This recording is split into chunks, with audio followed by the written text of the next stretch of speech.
Hello, everyone, and welcome to this explainer. Today, we are unpacking a really fascinating and frankly kind of shocking topic that affects pretty much every single one of us with a piece of plastic in our wallet. We're talking about the highly deceptive math behind credit card reward rates. I mean, we all absolutely love rocking up those points, right? But do we actually know what they're doing for our bottom line? Okay, let's dive into this and uncover how these reward points are really calculated and exactly why most people are earning less than half of what they think they should be. I want to immediately draw your attention to these two completely different numbers. On one side, we have an expected return of 2.67%. Honestly, a very solid, highly respectable rate for a premium rewards card. But then, on the other side, we have the actual return, 0.53%, barely half of 1%. The massive, glaring difference between these two numbers is literally the core mystery of our explainer today. How in the world can expectation and reality be so incredibly far apart? Well, to understand this huge gap, we need to look at a realization from the author of our source material today. They wrote, and I quote, "I remember the exact moment I understood that I had been systematically misreading my credit card rewards for 4 years." I just love this quote because it is so incredibly relatable. Think about it. How many of us just glance at that rising point balance on our monthly statements and feel this vague sense of financial victory without ever, actually doing the math? Let's move to and see how this builds, because instead of just glancing at the statement today, we're going to act as financial detectives. We're going to recreate the exact scenario our author faced while sitting at their desk preparing a presentation on Indian credit card economics when they finally decided to audit their own personal card usage. So our baseline starts with this specific number right here. 7,23,000 rupees.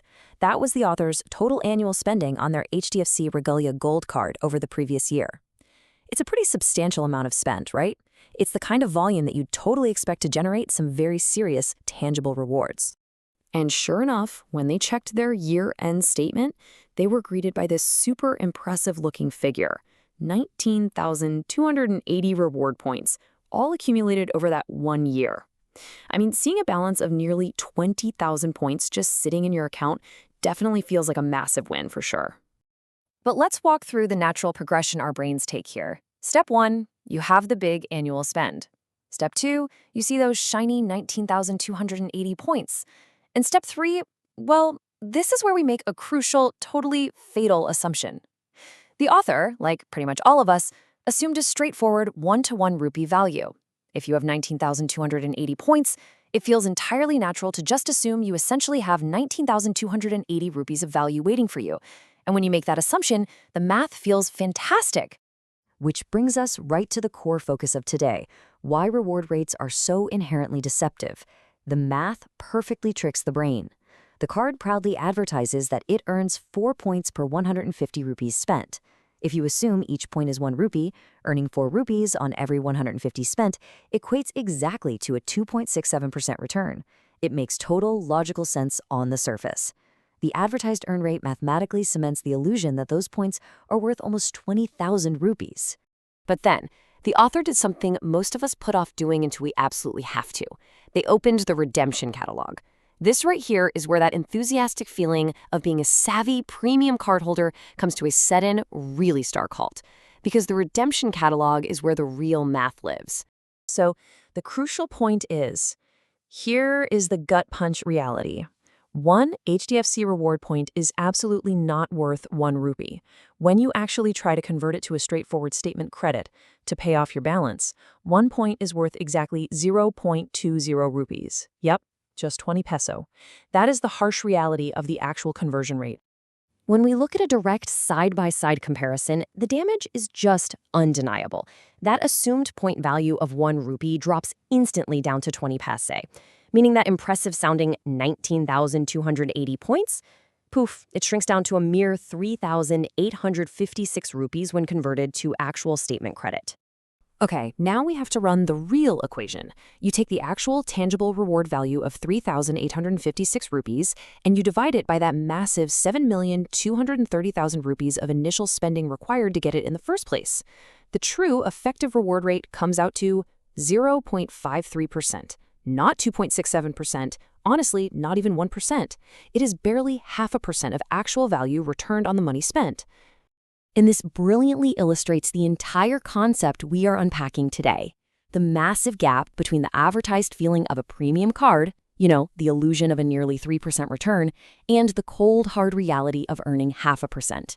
It is an absolute masterclass in behavioral economics, and it shows exactly how companies leverage these huge point balances to completely obscure real-world value.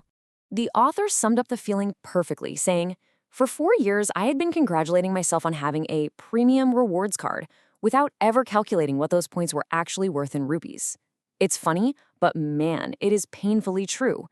That big number on the statement releases a little dopamine hit. It feels like a meaningful sum, so we pat ourselves on the back, basically proving that almost all of us fall for this exact psychological trick." But we really have to ask, was this just an isolated incident? Was this author just uniquely bad at math or maybe holding the wrong card? Well, to find out, we need to zoom out from this personal anecdote to the macro level. The author actually analyzed spending patterns from thousands of Rokda users across India, just to see if this deception scales up. And wow, the data revealed this staggering number, 40 to 70%. That is the consistent, systemic gap between what Indian cardholders believe they earn in rewards and what they actually earn in true rupee equivalent value. It's wild. It is not an isolated incident, it's practically an industry-wide feature. Now, what's really interesting about this slide is how clearly it paints the picture across the broader population. Most Indian consumers fully believe they are getting somewhere between a 2 and 3% return on their spending. But look at the reality. The median actual effective rate is hovering way down between 0.6 and 0.9%. The reality is literally just a fraction of the perception. So why exactly does this rate evaporate into thin air? Well, it comes down to a three-part deception mechanism. First, your biggest expenses, things like fuel, rent, or taxes, are often silently excluded, earning you exactly 0 points. Second, the card imposes these hidden spending caps, quietly shutting off your bonus earning potential right when you think you're maxing it out. And finally, if you try to convert those hard-earned points back into cash or statement credit, you are intentionally hit with the worst possible conversion ratio. Which brings us to the end of our explainer and to a very important question that you should absolutely be asking yourself right now. Do you actually know what your credit card points are worth in real money? I'm not talking points, I'm not talking miles, but actual currency. I highly encourage you to stop assuming, open up your own redemption catalog, and do the math. You might just find out your premium card is playing the exact same trick on you. Thanks for joining me on this explainer, and hey, happy calculating.